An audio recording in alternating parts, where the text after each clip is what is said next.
Yavapai Broadcasting and the City of Cottonwood proudly present Inside Cottonwood, an inside look at the decisions and issues of the City of Cottonwood. Brought to you by Arizona Smile Designers. Here's Cottonwood City Manager Doug Bartosh. Right. Good afternoon, good morning, good evening. My name is Doug Bartosh, and you're joining us on Inside Cottonwood. I'm your host and also your city manager, and I have with me today Kennedy Clagy. And she's a public defender, but what we're here to talk about today is her role in a program that has been put together by an organization called Community Counts, which is also affiliated with MatForce. And we're going to talk about the ReEntry program. So, Kennedy, I'm going to turn to you and ask, what is the ReEntry program? Well, primarily we match inmates who are leaving the Department of Corrections with a community coach here that we have trained to assist them in transitioning from prison life to the community, primarily to ensure community safety, to ensure that families can stay together, and to keep recidivism down.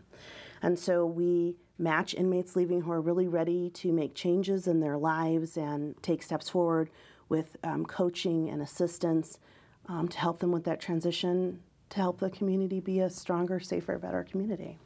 So, you know, why did this get started? I mean, what was the kind of the thought behind it? Well, the thought was that what was happening from our perspective as professionals in the business, and I'm sure you know, but you know, Billy Grobe, who's the head of the adult probation, is on the committee. There's a representative from the county attorney's office. Sheila's also part of, I think, the board on community counts and MatForce. And then also parole is present. As what we were seeing was the same people re-entering the system over and over again, generally for low-level crime, but crime because of their history that was still going to send them to the Department of Corrections. And so this cycle was occurring, and because when they got out, they don't have a driver's license. You can't get a job without a driver's license. You can't get an apartment without a driver's license. So they'd come out and there'd really be this lack of support, and because of the nature of being incarcerated and everything being done for you for such a long period of time, your ability to interact with even new technology, I mean, think about your cell phone 3 years ago as opposed to what your cell phone can do today, and the world just changes so quickly. You know, and I imagine that creates a lot of stress too, to come out of prison and the whole world has changed while you've been gone. Yes. And trying to integrate yourself back into the community has got to be pretty tough. Absolutely. So then we're seeing a high level of relapse, or, you know, relapse into old behaviors. That is what resulted in you going into the Department of Corrections in the first place, because the ability to create new and have hope is really difficult when there isn't somebody there to assist you in the transition. And ideally with our coaches, we try to find people who've either are familiar with the system or have been to the Department of Corrections before and successfully re-entered themselves, so that they can assist them in the transition. I mean, the amount of support that you need when you've been institutionalized is tremendous. You know, I think one of the things that, you know, and maybe it's one of the reasons that MatForce is involved with this too, is how much of this is related to kind of recovering from substance abuse too. Is that play into this? Absolutely. I mean, we all recognize that substance abuse drives most of the criminal justice system. I don't think anybody would take issue with that statement. And when drugs are readily available within the confines of our Department of Corrections, it's a hard place to get clean. And if you do get clean there, it's very hard to then completely change your environment and add all of the stressors of the real world when someone's been telling you what you're going to eat, when you're going to go to bed, and where you're going to live for the last even year, you know, and not expect to see relapse. So part of our community coaching program that we do addresses substance abuse and how to coach people away from relapse, how to coach them towards resources in the community to prevent relapse, because that's just one of the necessary things to be successful. Yeah.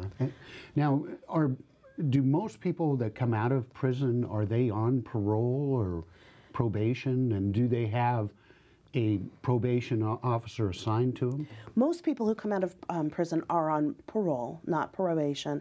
There are some, and we've seen an increasing amount in the last few years, who are getting what we call probation tails, or probation on some charges, prison on others, so that when they come out of prison, they're on probation. The reality is that parole is only 15% of their Department of Corrections sentence. So if they went for 10 months, they'd have a month and a half of parole. Okay. And, you know, in Yavapai County, we have a wonderful parole office that does a tremendous job, but there are 3 parole officers for all of Yavapai County. Yeah. And that's, I mean, that's a lot, very little resources to expect for the kind of intervention that's necessary for a successful reentry. You know, and really to look at the economics of this, it's very expensive to incarcerate people. Yeah. And so if we've got people continually going back, you know, it really is a costly proposition to our taxpayers to pay for that. I mean, this is also a program that not only helps these people be successful, but potentially saves taxpayers money too.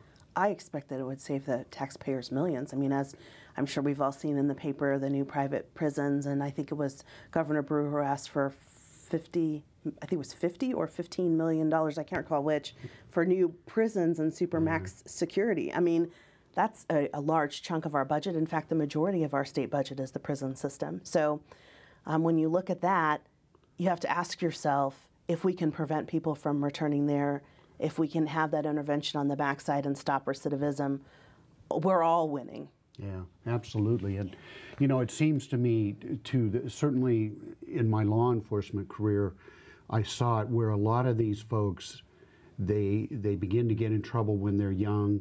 You know, they're immature. They probably don't have great guidance. Nobody really to, you know, get in their corner and cheer them on and say, hey, you can succeed. And so they end up making bad decisions that eventually end up getting them in prison. Absolutely. And if they come back out of prison with that same kind of a mindset, without that cheerleader, a mentor to help them get through that transition, it's pretty logical that they're going to end up back in prison again. Yeah. I mean, a lot of people, when they even leave prison, are so used to the confines of that, that they don't interact with their family. Most inmates come home and still sleep on the floor because they're not used to sleeping in a bed. Their ability to be social, even with the people who love and care about them, is terribly impacted by being incarcerated. And I don't want to misstate that. I don't think that anyone should ever be incarcerated. I'm not saying that. I'm simply saying that when we as a community decide that somebody's conduct warrants that punishment, we as a community also need to look at how we can prevent them from engaging in that conduct again, making us expend the resources and the time to send them there and help them be successful. And this program is groundbreaking. I mean, the Department of Corrections has partnered with us and is paying for most of our printing for any of our materials because they're so excited about the work that we're doing. We absolutely have the support of the Department of Corrections, and Commander Ryan, I think is his name, who's the head of that, and they want to see us take it to every county in the state of Arizona. So let's take a break, and then we'll come back and we'll talk about that in terms of the success of the program and kind of where we're going from here. So come back and join us on Inside Cottonwood.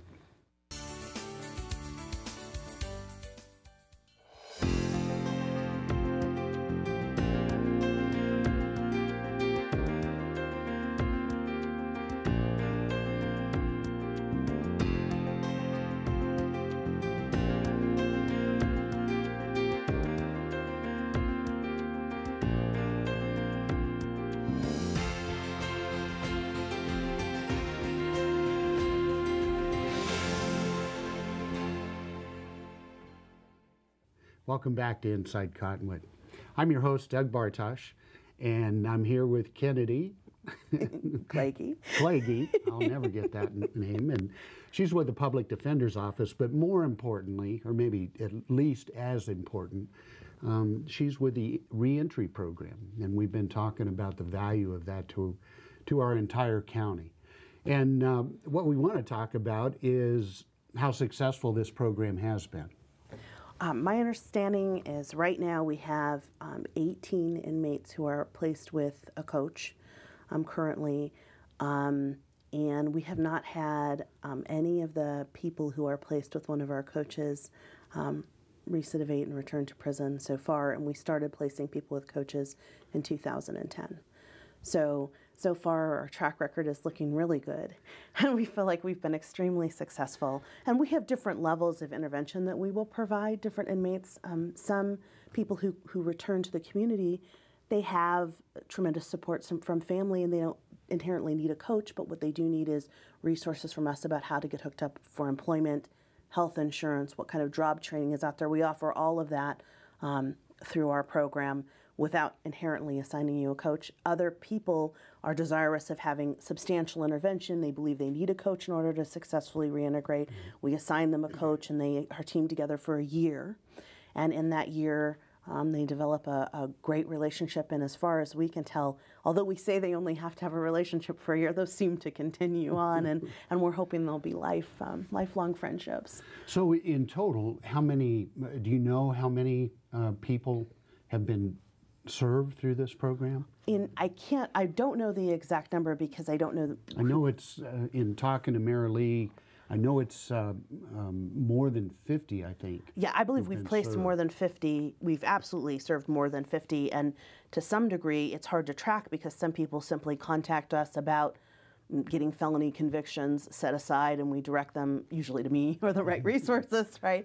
So it's really hard to track exactly how many we've impacted outside of our direct coaching relationships. Okay. But we send information to every single inmate in the Department of Corrections who has communicated to their CO3 or their counselor in the prison system that they're going to be returning to Yavapai County.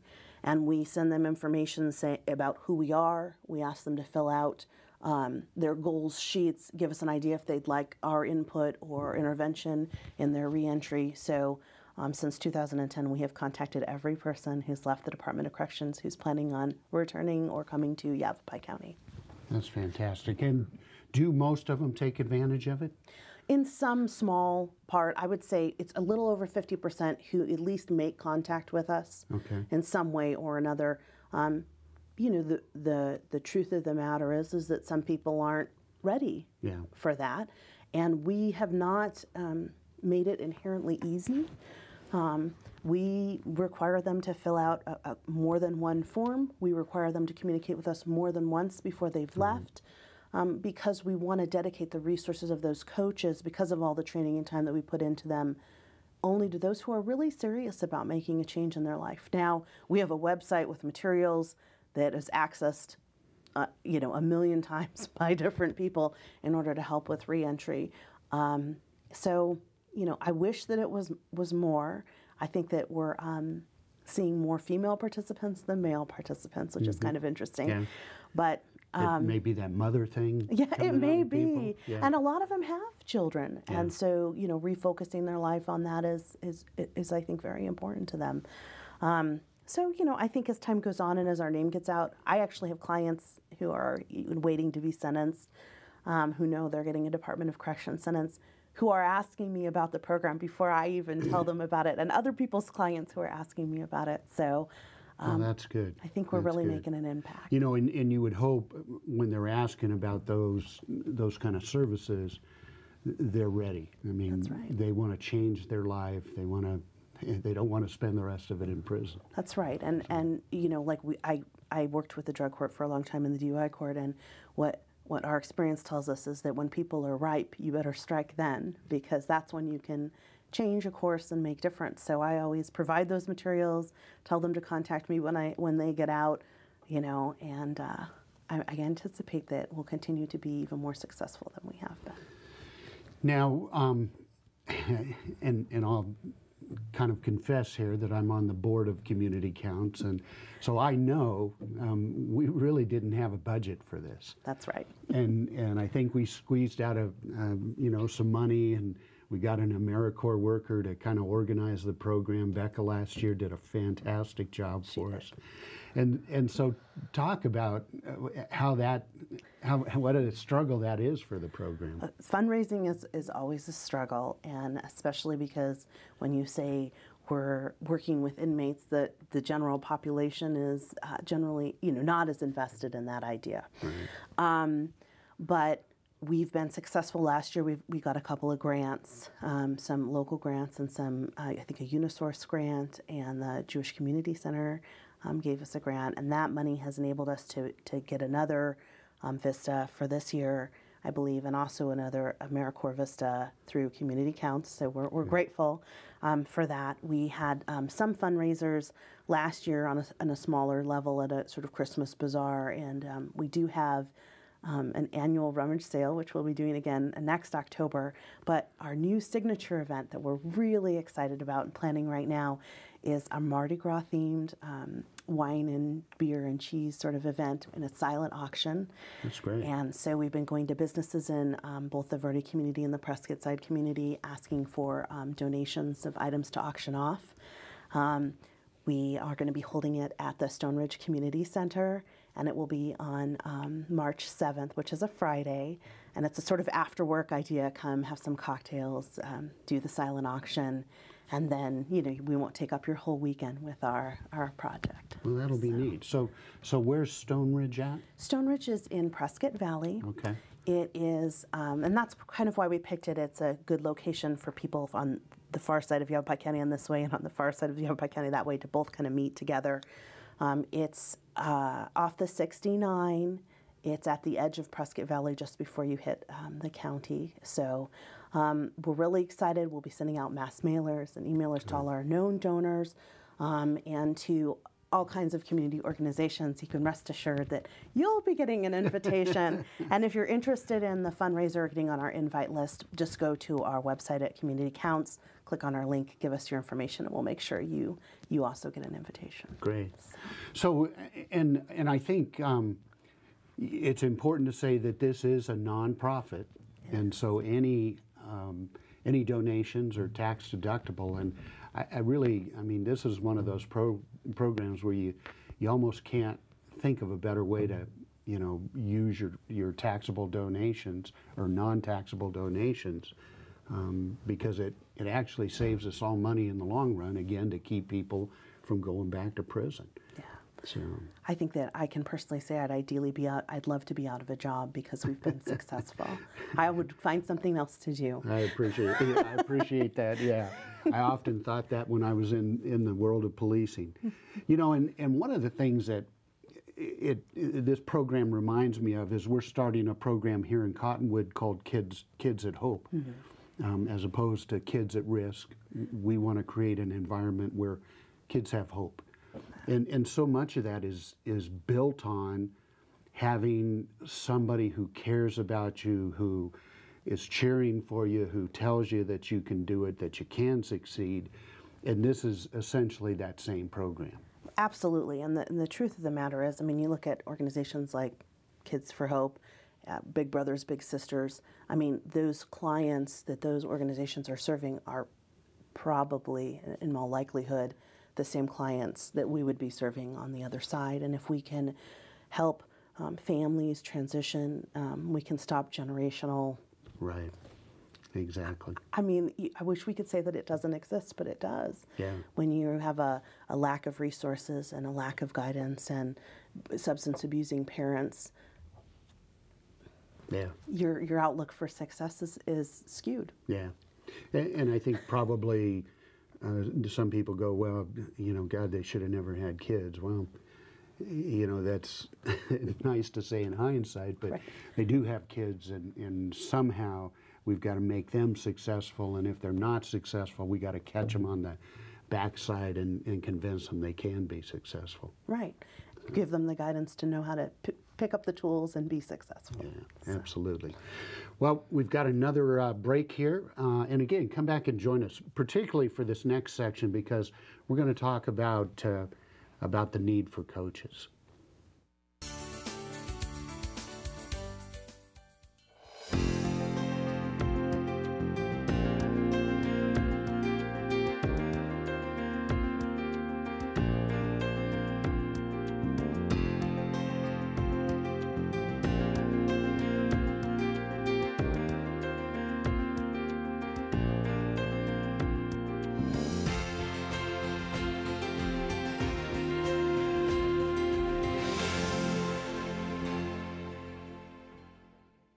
Welcome back to Inside Cottonwood. And I'm your host, Doug Bartosh, and I'm laughing because I'm still trying to remember Kennedy's last name. But I'm here with Kennedy. You know Kennedy at this point. She's with the Public Defender's Office, and we're talking about the ReEntry program. And it's a program that serves those coming out of prison and tries to get them integrated successfully back into the community. So with that, I know one of the most critical things about this program is we really depend on volunteers. Absolutely. And so what do you need in the way of volunteers? Well, at this point, the biggest need that we have is community coaches. And those are people in the community who are willing to go through the training that we provide and then later be paired with a person who's returning to Yavapai County from the Department of Corrections and assist them, with life skills, with, the crisis and the difficulty of reentering, and be there as a support system for them as they transition back into the community. It's when you're assigned to a particular participant, it's a year-long commitment. But the community coaching training, it's generally, we're looking at shortening it because it was a little bit long. So we're trying to go to just a weekend of training. It used to be 5 Fridays, but we found that to be a little bit long.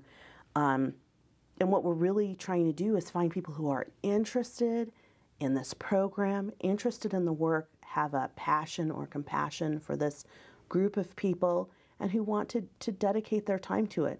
Now, even more importantly than all those things, we also want people who are stable and successful.